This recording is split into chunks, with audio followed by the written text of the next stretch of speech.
about 20 plus, right? And I'll be listing all of them, and I'll be telling you the ones I advise for you to start with. So with all these programming, with all these languages, which one is actually advisable for you to actually start with? So before you actually choose anyone, right, it's depending on the country you are, the company you want to work for, this thing that you are, anywhere you find yourself.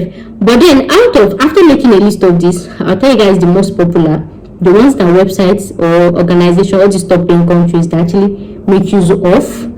And then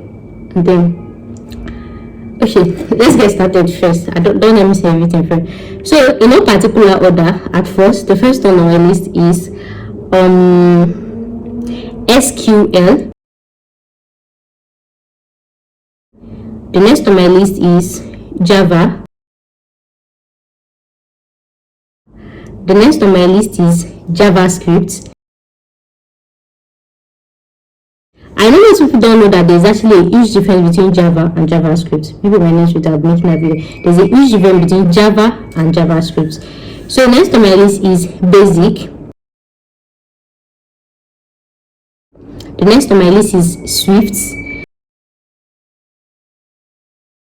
The next on my list is Alice. The next on my list is Scratch. The next on my list is Python. I know that's the one you people are expecting first. The next on my list is Julia. The next on my list is PHP. The next on my list is Ruby. The next on my list is Ada. The next on my list is C++. The next on my list is TypeScript. The next on my list is Kubo. The next on my list is PowerShell. The next on my list is LISP. The next on my list is I'll type it on the screen. Next on my list is MATLAB. The next on my list is Lua. The next on my list is Ballerina. The next on my list is Speakias. I'll type it on the screen. Thank you so much. The next on my list is Alf, like letter Alf. The next on my list is Kotlin. The next on my list is Visual Basic. The next on my list is The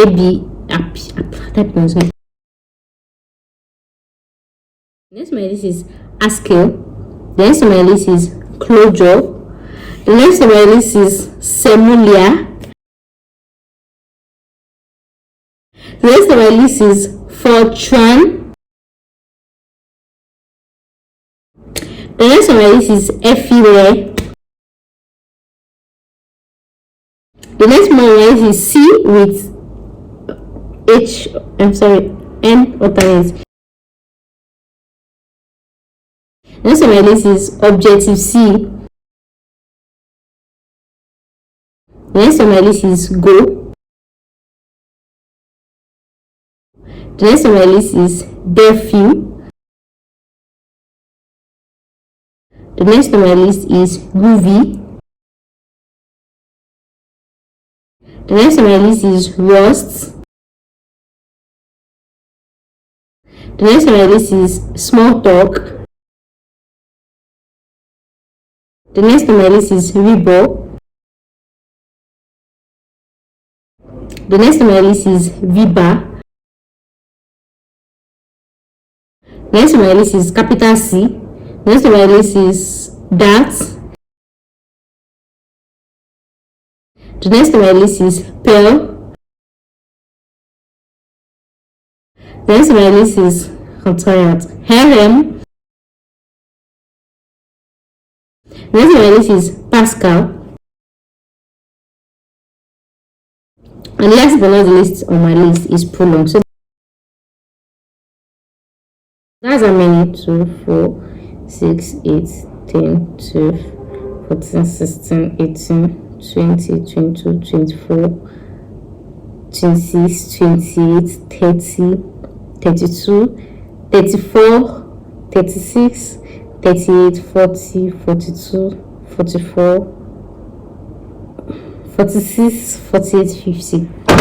So I've just listed you guys 50 programming language, 50 coding language. So which of this is familiar with you guys? I know most people that they've tried to venture into tech, the most familiar to them is Python, Java, JavaScript, C++, and then Ruby. So which of these should you actually start with?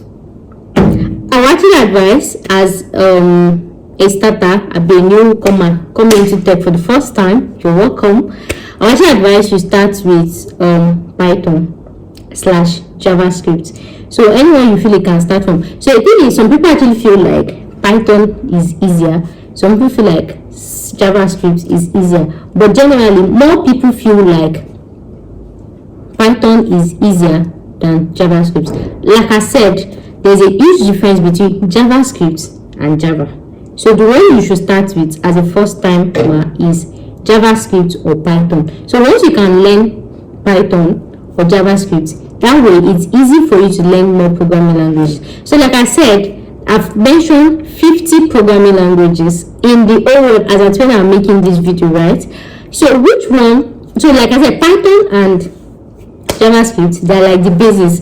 So once you finish learning those ones, don't stop at the basis, because now the tech world, the IT world is now competitive. So after learning that one, you move forward to learn more languages. But like I've explained, once you've learned Python or JavaScript, once you learn any coding language, it serves as a basis, just like your first year, your foundation year.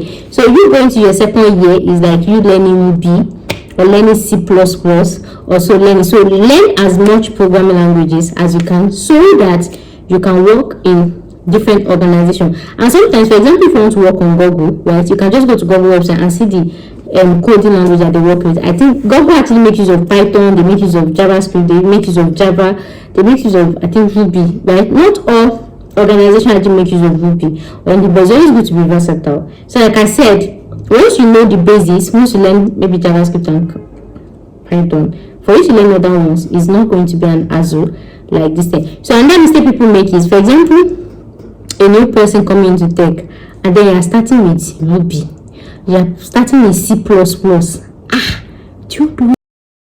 don't even like yourself.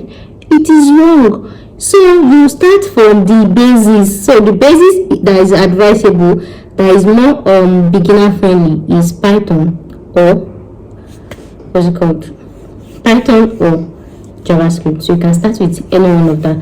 So guys, that was today's video, and next week I'll be dropping more videos about coding. So some people want to ask, where can you learn this programming? There are a lot of websites that actually teach this programming. You can start from YouTube. In my next video, I'll be posting about websites you can actually learn programming.